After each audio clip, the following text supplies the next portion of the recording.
Sobre o fundo grafite, um triângulo branco à esquerda com a palavra graduação, matemática básica, perspectiva histórica da construção dos números e da teoria dos Olá, conjuntos. pessoal! Estamos aqui iniciando a nossa disciplina de matemática básica. A professora Rúbia Barcelos Amaral é branca, tem cabelos castanhos escuros, lisos abaixo dos ombros. Ela usa óculos de armação redonda e vermelha, blazer preto, camisa laranja e calça preta. No estúdio da Univesp, ela está sentada em uma poltrona azul e segura uma ficha branca com Univesp TV escrito ao centro na parte de trás. E para começar, eu pensei, vamos começar por entender a história dos números, já que é sobre eles, né, e algumas, obviamente, propriedades, combinações aí que nós vamos ver ao longo da disciplina. E para começar a história com a história dos números, eu trouxe aqui o Douglas, que pesquisa nessa área de história da matemática e vai poder nos contar um pouquinho dessa história com mais propriedade. Oi, Douglas, tudo bem? Olá, professora Rúbia. Olá, pessoal. O convidado é Douglas Leite, doutor em Educação Matemática pela Unesp de Rio Claro. Ele é branco, tem cabelos lisos, castanhos escuros e barba, usa armação quadrada e preta. Douglas veste paletó cinza, camisa azul clara e calça cinza. No estúdio da Univesp, ele está sentado em uma poltrona azul. Entre as poltronas há duas mesinhas de acrílico, em cada uma delas um copo com água. Meu nome é Douglas Leite. Eu faço doutorado na Unesp de Rio Claro. Desde o início da minha graduação eu trabalho com a linha de História da Matemática. Ao longo dos anos eu vim me direcionando para o estudo da História da Geometria. E hoje, aceitando o convite da professora Rúbia, eu gostaria de poder falar um pouco mais sobre a história dos números no aspecto mais geral, focando em alguns conceitos bastante específicos que possam despertar uma certa curiosidade de vocês, até em alguns detalhes que possam interessar aqueles que têm maiores curiosidades com relação a algumas propriedades, alguns conjuntos numéricos mais especificamente. De modo geral, eu pretendo falar da origem, digamos assim, dos números, né, quando a gente tem um pouco de registro com relação às civilizações e como elas trabalhavam com os números, até por volta do século XVIII, século XIX, como alguns conjuntos numéricos foram formalizados. E como que a gente poderia pensar a origem dos números, então, Douglas?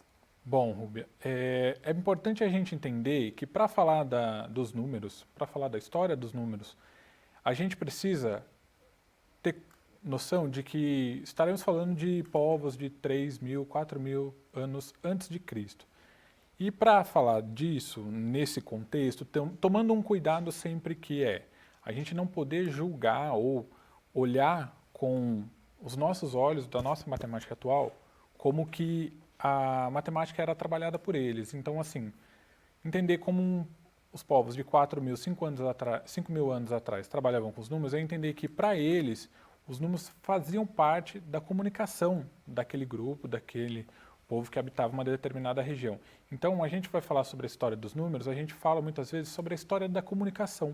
Porque antes mesmo de trabalhar operações, que é algo que a gente tem hoje como bastante comum na nossa vida, no nosso cotidiano, nos nossos estudos, eles entendiam um número como uma forma de comunicação. Então, para eles, muitas vezes, quando eu remonto ao povo mais específico da Babilônia, da Mesopotâmia, os antigos egípcios, que ali a gente tem registros de 3.000, 4.000 anos atrás com os hieroglifos que nos mostravam como que eles identificavam animais, números, quantidades. E a gente percebe que, assim, de modo geral, muitos dos povos que habitavam ali a região do Egito, a região que hoje a gente chama de Iraque, trabalhavam com a identificação dos números. Então era uma ideia bastante primitiva, talvez não seja a palavra, porque possa parecer um pouco depreciativa em certo aspecto, mas assim, para eles o que fazia sentido ao utilizar uma quantidade era de identificação, fosse de um grupo de animais, fosse de uma região, fosse do próprio grupo que estava circundando uma determinada região ali. Então, assim, a comunicação para eles com os números funcionava num sentido de não trabalhar operações. A gente entende que operações seriam algo mais recente, e isso ainda falando 2.000 anos antes de Cristo. A gente entende que falar sobre operações com os números precisa ter, de certo modo, uma estrutura matemática e um pouco de disseminação das ideias fundamentais dos números. Então, se a gente for olhar, por exemplo, um dos registros que a gente tem que podem nos mostrar como alguns números eram trabalhados, o papiro Indi seria um desses exemplos. O papiro Indi é um papiro que foi descoberto no século XVIII, ele tem registro de 1650 anos antes de Cristo. E ali a gente encontra, por exemplo, problemas de aritmética, problemas de divisões que são importantes, por exemplo, como eles dividiam 6 unidades de algum objeto para 10 pessoas. A gente reconhece que isso representaria, na nossa linguagem atual, metade mais 1/10. E aí uma pergunta que poderia ser interessante para trazer nesse contexto é, como eles identificavam 1/10, a 10ª parte de alguma coisa, para realizar uma operação? Para além da visualização, da identificação de objeto, é legal a gente pensar sobre como eles poderiam operar. E aí a gente tem registro, por exemplo, de quantidades e identificações numéricas das chamadas cuneiformes, que eram objetos no formato de cunhas, que a gente tinha identificação de quantidades. E assim, mesmo tendo essa possível escrita numérica, outros povos, vamos falar dos povos originários, né, da região da Austrália ali, eles identificavam, por exemplo, parte do corpo como unidades. Então a gente tem o dedo mindinho da mão direita representando uma unidade, o dedo anelar da mão direita representando 2 unidades e assim sucessivamente. Então a gente percebe que conforme uma determinada região ou um determinado povo que habita, isso trazendo para a América do Sul também.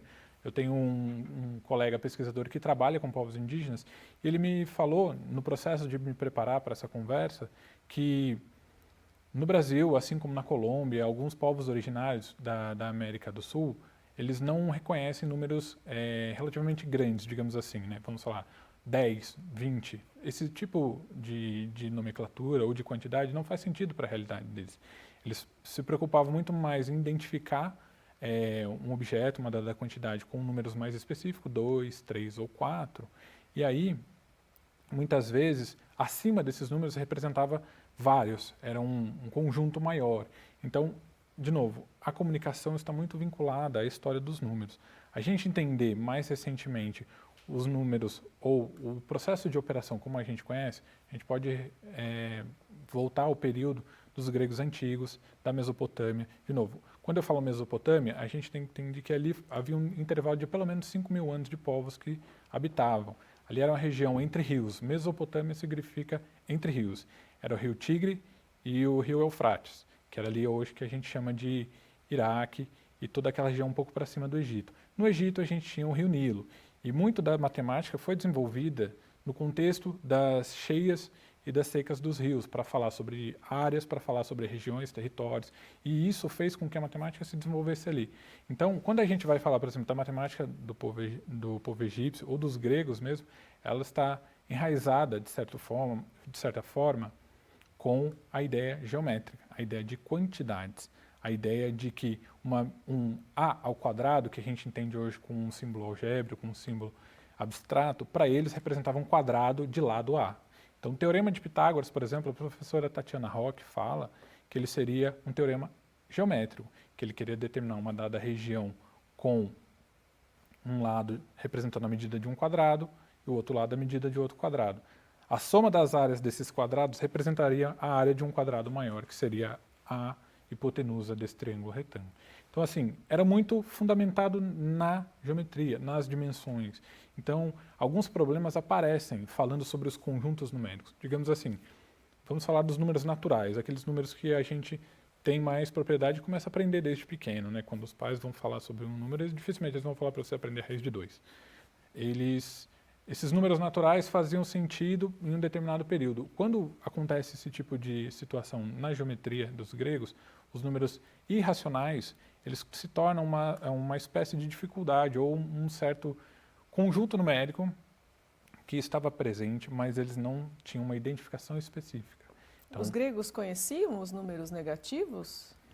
Então, junto nesse período, falando já dos pitagóricos, falando de um pouco mais próximo de 200, 300 anos antes de Cristo, os números irracionais, eles eram um conjunto, como eu disse, que poderiam ser trabalhados, mas não necessariamente identificados pelos povos gregos e egípcios, assim como os números negativos. Os números negativos, dentro de uma realidade de dimensões de território, não fazem muito sentido. Não quer dizer que eles não conheciam, não operavam esse número pensando em dívida, pensando numa espécie de valor monetário, ali, de operações monetárias.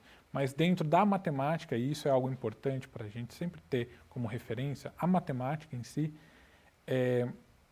ele não era um conjunto muito bem trabalhado, falando dos números racionais, os números irracionais e os números negativos. Então a gente pega, por exemplo, os números negativos, tem registros de 200 anos depois de Cristo, no trabalho oriental, na cultura oriental. Então, alguns trabalhos orientais, por volta de 200 depois de Cristo, traziam a utilização dos números negativos. E eu nem estou falando do período com a implementação do número zero, que veio depois ainda do período de 200 anos depois de Cristo. Então a gente vê assim que ao longo do tempo determinados problemas foram exigindo condições melhores talvez não fosse a palavra mais adequada, mas condições mais específicas para lidar com problemas que fossem surgindo durante o tempo, ou dos problemas, fossem problemas financeiros, problemas de território e assim em diante. E aí resolveram dessa maneira a questão dos problemas dos números negativos. Os números negativos, eles, historicamente falando, eles foram uma grande dificuldade dentro da matemática. Porque os gregos, os egípcios, eles trabalhavam, mas eles não necessariamente sabiam operar numa estrutura matemática. Quando a gente chega ali no período do Renascimento, século XV, século XVI, que na Europa eu digo França, Itália, Espanha, Portugal, Alemanha, ali o que a gente conhece como Europa Ocidental, ela foi fortemente influenciada pelas traduções dos trabalhos da Grécia Antiga. Ou seja, muitos dos problemas da Grécia Antiga foram retomados mais de 15 séculos depois. Então, o que acontece? Os números negativos ali continuaram sendo um problema. E dentro desse problema que eu digo é assim, houveram matemáticos que não acreditavam, que não trabalhavam com os números negativos, que achavam meio que sem sentido a gente fazer, por exemplo, uma divisão por número negativo. Antoine Arnaud foi um matemático que questionou isso. Ele falava, como que a gente poderia fazer a divisão pelo número -1 e, ao mesmo tempo, dar um número igual à divisão pela unidade? Ou seja, 1 dividido por -1 seria igual a -1 dividido por 1. Como a gente poderia dividir por um número menor que 1 e dar igual a uma unidade? Então, esse tipo de discussão extrapola necessariamente um tratamento algébrico, porque nem aquela ideia que a gente tem de operação mais com mais, menos com menos, que a gente fala em sala de aula, era um consenso dentro daquele período. E isso continuou até o século XVIII, com Peacock, que ele vem falar sobre a permanência de uma estrutura que deveria fazer sentido, que era uma estrutura matemática que sempre foi trabalhada e que, vamos dizer assim, funcionou, e ao mesmo tempo que essa nova álgebra que exigia esse tipo de tratamento com os números negativos passasse a ser incorporada numa estrutura de álgebra um pouco mais consolidada. Então, os números negativos foram um dilema ao longo dos anos até o século XVIII. Nossa, e como que a geometria se relacionava com os números, com essa parte algébrica que era conhecida, né, na época? Tá. Falando mais do período ali do Renascimento, do século XVI, a gente tem o nascimento da chamada geometria analítica. E ela vem com a álgebra como fazendo parte de uma ferramenta para a geometria, muitas vezes. Então, até ela se desvincular da geometria, a álgebra em si se tornar um campo da matemática, ela esteve muito relacionada com a geometria. E o que acontece? Determinados problemas, Descartes mesmo trabalhava no seu texto Discurso do Método, em um dos seus apêndices, que era o apêndice chamado A Geometria, ele vem com a palavra ou com a expressão de números imaginários, para tratar de raízes de números negativos. Assim como ele via problemas em tratar com números negativos também, porque determinadas condições da geometria não eram muito bem satisfeitas no sentido do consenso dos matemáticos da época. E de onde vêm os números imaginários e a sua representação geométrica? Acho que não é todo mundo que tem, né, essa noção aí dos números complexos. E conta um pouquinho aí para nós desses números. Não, legal. Essa é uma continuidade do tratamento algébrico da geometria. Havia um matemático chamado Argand, que isso já é no século XVIII, século XIX, com Gauss, Carl Friedrich Gauss. eles desenvolveram o que a gente chama plano Gauss-Argan, que era uma representação geométrica dos números complexos. De novo, o número complexo ele foi um número que muitos matemáticos, assim como os números negativos, não reconheciam como algo dentro da estrutura matemática. Então, o Gauss-Argan, no caso Argan, mais especificamente, foi um matemático que enviou os trabalhos sobre essa possibilidade de representação geométrica dos números imaginários para Legendre, que foi um outro matemático francês muito importante, e ele, no período de 1806 a 1815, desenvolveu textos falando sobre esse tipo de representação e foi publicado nos Anais de Matemática na França. A identidade, a vida de Argan foi algo que a gente pesquisando a biografia, a gente percebe que é bastante incerta. O professor do Rio de Janeiro, Gert Schubring, até supõe que em 1815, como ele parou de representar, ou melhor, de publicar trabalhos, a gente viu que ele sugere, na verdade, que o Argan participou das expedições de Napoleão, nas guerras napoleônicas ali do início do século XIX e possa ter vindo a falecer em uma dessas batalhas. Nossa, que curioso. E talvez alguns já tenham ouvido falar. Conta aí para nós o que são os números transcendentes, que eu acho que esse a gente conhece menos ainda, né? Tá.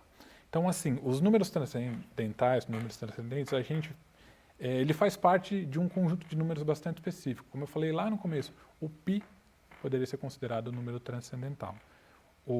A proporção áurea, né, o número de ouro, que a gente fala muitas vezes, seria um número transcendental. Aquela letra E, que é chamada de número de Euler, também seria um número transcendental. O que significam eles? Esse tipo de classificação vem justamente num período em que a álgebra já estava consolidada. O que eu falei anteriormente, a gente precisa de uma estrutura matemática que estabeleça as condições para que novos resultados sejam incorporados. Os números transcendentais foram justamente os números que surgiram depois de uma grande estruturação da álgebra. E eles são o quê? Os transcendentais são os números que não são raízes de equações de polinômios. Então, se você tem uma expressão daquele tipo x elevado a 7 mais 4y é mais 4x quadrado e uma expressão desse tipo, a raiz de x ela não vai ser nunca igual a π. Por exemplo, o x igual a π, x igual ao número de Euler. Esse é um tipo de classificação que fala que os números transcendentais são números que não são raízes de equações polinomiais, diferente dos números racionais, que eles, em sua totalidade, podem ser raízes de equações polinomiais. Uau, essa aí também acho que é uma novidade para muitos, né? Quando a gente trata da questão dos números. E para fechar, Douglas, eu inclusive às vezes também falo isso nas minhas aulas, né? Sobre a teoria dos números, teoria dos conjuntos, vocês vão me ouvir falando isso ao longo dessa disciplina. Então, em linhas gerais, o que seria essa chamada teoria dos números? A teoria dos números, ela foi uma teoria que, vamos dizer assim, ela começou a ser fomentada no século XVI, século XVII. Pierre Fermat é um nome importante, a gente tem problemas de Fermat que são conhecidos até hoje, que basicamente a gente vai olhar para a estrutura de formação dos números. Vamos dizer assim, como os números pares, eles se comportam, qual é a estrutura que representa o conjunto dos pares. Assim também para os números ímpares. E o que mais chama a atenção, né, o que mais brilha aos olhos de quem estuda a teoria dos números, são justamente os números primos, que são números que a gente não consegue decompor em números pares ou ímpares.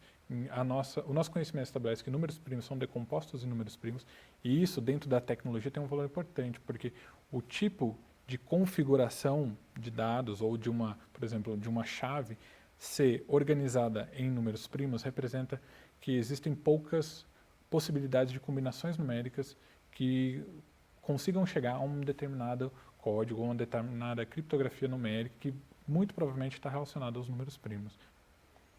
Nossa, então quando falarmos dos números primos, já sabem que eles têm também um papel aí importantíssimo, né, na discussão sobre especificidades dos números e da teoria dos números como um todo, né? Muito Sim, legal. Com certeza. Douglas, obrigada pela presença. Agradeço muito aí você compartilhar desse conhecimento histórico que você foi construindo ao longo dos anos, né? Com certeza aí vários anos Sim. de estudo. Então, obrigada, viu, por estar aqui comigo, por estar na nossa disciplina. Agradeço a você. Tá ótimo, eu agradeço o convite, Rubia. Como eu disse, a minha ideia é passar brevemente, trazendo alguns pontos que são legais para que vocês possam entender que a matemática ela demorou muito tempo e até hoje situações ou definições que estiveram presentes há 2000 anos atrás são discutidas.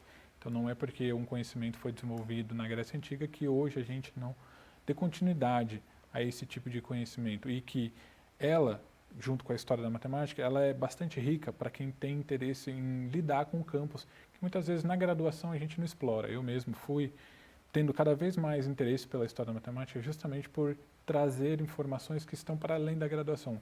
O curso em si, ele exige bastante na parte de cálculo, né, falando do curso de matemática, cálculo e álgebra, mas ao mesmo tempo tem uma diversidade de conceitos de geometria e tipos de geometria que a gente percebe que tem uma beleza muito rica de detalhes e de criatividade. Eu sempre considero que matemática é uma ciência muito criativa. Muito obrigada. A gente se vê na próxima aula. Créditos: Governo do Estado de São Paulo, Secretaria de Ciência, Tecnologia e Inovação, Univesp, Universidade Virtual do Estado de São Paulo. Presidente Marcos Borges, diretora acadêmica Simone Teles. Audiodescrição, Núcleo de Acessibilidade Flictis. Roteiro Samara Oda, revisão Larissa Tavares, consultoria Sidney Tobias, gravação Leandro Ribeiro, narração Thaís Lenk.